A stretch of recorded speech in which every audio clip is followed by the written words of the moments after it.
La subida de la luz, un 27%, una cifra altísima. Vamos a ver si en nuestras casas, en nuestros hogares, tenemos alguna forma de reducir esa factura de la luz. Roberto Barceló es el presidente de Consumur. ¿Qué tal? Buenos días, bienvenido.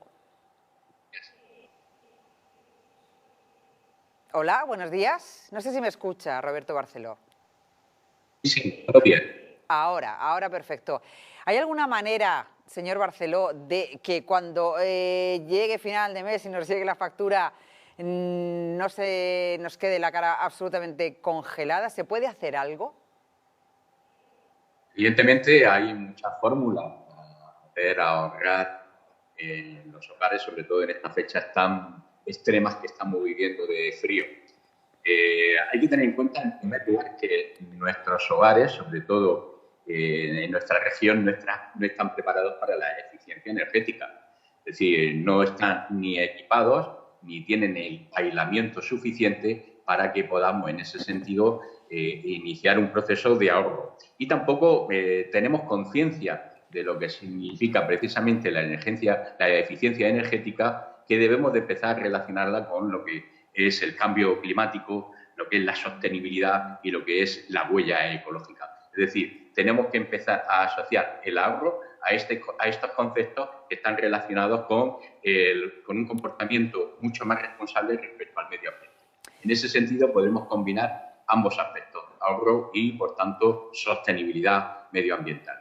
¿Qué podemos hacer? Pues, evidentemente, tenemos muchos elementos, incluso de sentido común a veces, que no es necesario tener conocimiento suficiente sobre esto para poder ahorrar y, por tanto, ser más eficiente energéticamente. Por ejemplo, cuestiones sencillas, apagar las luces cuando se sale de una habitación, evitar colocar comida caliente en frigoríficos o en el congelador, o usar, por ejemplo, la lavadora a plena carga y no a medio o bajo carga. Utilizar, por ejemplo, algo tan sencillo también, ahora en estas fechas es un poco complicado, pero el tendedero para colgar la ropa en vez de la secadora, o usar un lavavajillas también, igual que la lavadora, a plena carga. También, en el caso de que tengamos discriminación horaria, pues concentrar el uso de los aparatos, sobre todo pues lavadoras, lavavajillas, etcétera, cuando resulte mucho más barato. Es decir, o también, por ejemplo, usar programas de baja temperatura con la lavadora, o utilizar, digamos, las regletas, apagarlas en ese sentido cuando no estén siendo usadas. Pero también, en cuanto a equipamiento, como decíamos, que están poco equipados en nuestros hogares, pues podremos también, en este sentido, ser más eficientes. Por ejemplo, aislando lo que son las fachadas con un aislamiento térmico, o también las ventanas con elementos de sombreado, como pueden ser persianas o toldos, o, por ejemplo, ventanas también más eficientes, con acristalamiento de doble o triple Sí, pero si vamos a lo práctico, ya metidos en materia, porque tenemos una ola de frío aquí con Filomena increíble. Decía usted una cosa al principio, es verdad que las casas de Murcia en su gran mayoría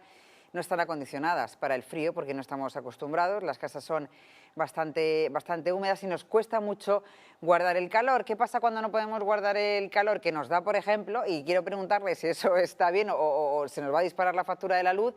Podemos tener calefacción o podemos tener chimenea, pero pues empezamos a encender y enchufar calefactores de aire caliente para intentar caldear estancias que nos resultan difícil de caldear precisamente por lo que le estoy diciendo. No sé si esto incrementa mucho, si no, si es necesario hacerlo, a qué temperatura se puede poner para que luego no nos llevemos un susto.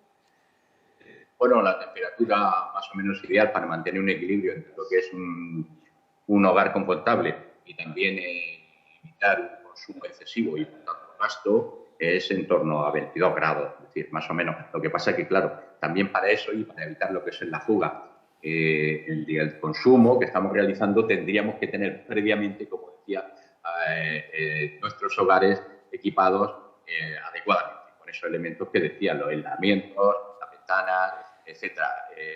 Incluso, bueno, pues también a veces no introducimos pues elementos de bajo consumo, como pueden ser luces, etcétera.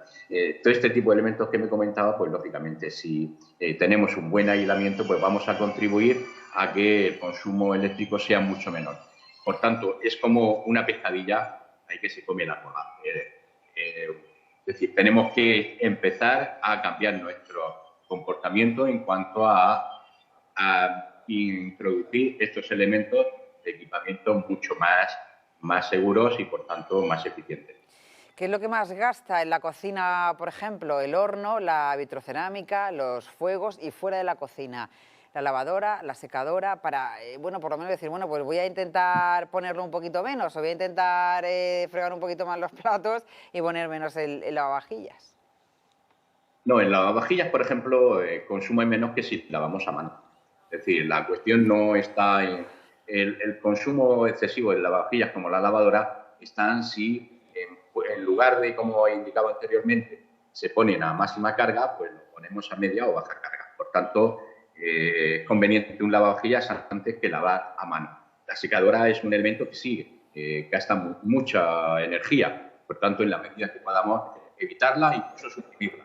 Porque tenemos además unas condiciones climáticas en nuestra región que nos permite la mayoría del tiempo, a lo largo del año, poder, digamos, secar nuestra ropa. Incluso yo creo que es mucho más saludable al aire libre que una secadora que consume mucha energía.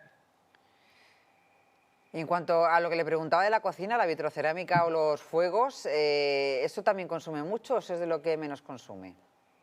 Bueno, no es un consumo excesivo, pero si se pudiera elegir, yo elegiría, en el caso de poder elegir el gas antes que la vitrocerámica. La energía eléctrica suele ser mucho más cara, pero evidentemente, en todo caso, en estas situaciones lo que tenemos que hacer es un comportamiento pues mucho más eficiente, por ejemplo, aprovechar digamos, el calentamiento residual de la cerámica o del horno, es decir, apagarlo antes, cuando más o menos la comida esté terminándose, un poco antes, porque ya con el calor residual pues, puede terminarse de hacer la comida y por tanto ahorramos energía. Al principio hablaba, señor Barceló, bueno, pues de esa energía verde, de esa energía eficiente, de que seamos capaces de cambiar nuestras mentes para poder seguir avanzando. ¿Cree que está la sociedad preparada realmente para esos cambios o que nosotros seguimos instalados en nuestra manera de funcionar de siempre? Bueno, cada vez hay mayor concienciación, pero estamos muy por debajo de los niveles de lo que podría ser lo deseable. Y más si establecemos un elemento comparativo con otros países. Nosotros todavía estamos poco concienciados sobre lo que significa lo que es prepararse para una eficiencia energética y tener un comportamiento responsable con el medio ambiente. Yo creo que todavía nos dejamos llevar por la inercia de comportamientos que debemos de empezar a desterrar. Y en este sentido, bueno, pues confiemos que las nuevas generaciones pues sean educadas en unos comportamientos mucho más responsables que van a ser lógicamente adecuados, mucho más adecuados para preservar el medio ambiente que digamos, tan maltratado lo tenemos. Esperemos que sea así. Roberto Barceló, presidente de Consumur, muchísimas gracias por explicarnos todos estos consejos, todos estos truquillos para, bueno, intentar que esa factura de la luz que ha subido tanto